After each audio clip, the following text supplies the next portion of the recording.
tracking a number of things at this hour, including in that some press conference that we're expecting, by the way, in about 28 minutes from now with police and with the mayor. One of the things that we're still trying to get a better handle on, we're still going through the videos and going through the writings. So just to describe it to folks, they're YouTube videos where there's a number of either journals or they look like journals, where there's a number of writings, not all of them in the English language or some sort of Eastern European language that's used.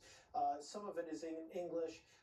And this individual is writing about a whole host of things. Won't get into all the particular details. As we stated last hour, we're not here to do the bidding of this individual so that we can basically put out the information they were hoping to gain out of this shooting, which has killed an 8 and a 10-year-old. You referenced those that are at the hospital, the kids ages 6 to 14. Some of them are in critical condition. 4 needed to be operated on. What investigators are focusing on are these videos, when they were specifically made. There's some dates that are associated with it.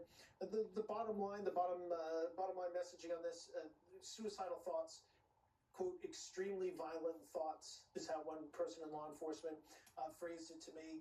There's a reference to prior mass violence attacks.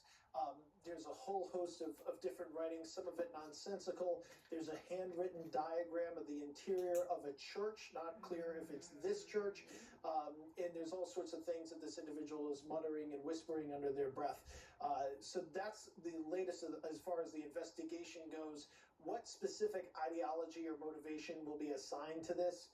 To be determined. There are psychologists and people in law enforcement that are more studied and smarter than me at those type of issues, but it won't frankly really matter to those families or to us, because at the end of the day, this is somebody who, as the FBI's behavioral analysis unit said, this is somebody that so fits the mold of what we see now. Somebody who is hurting and then thinks that the only best option for them is to hurt others. Obviously, I think the rest of the population probably feels pretty differently.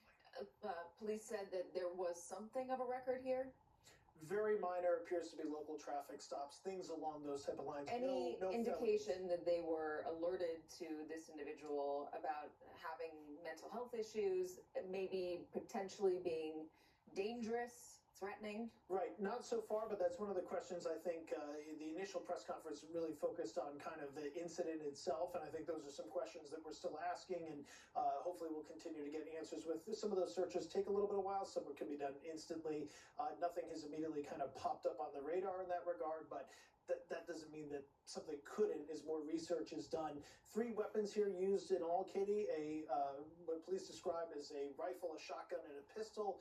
The rifle, just based on their description of it, appears to be a semi-automatic rifle along the lines of an assault-type rifle. But honestly, those weapons these days can be modified in so many ways. We don't need to get bogged down in the specific description. Just for the record, Minnesota does have a red flag law, an extreme risk protection order, and it went into effect on January 1st, 2024. So over a year now, it allows a court to temporarily remove firearms from individuals posing a significant danger to themselves or others.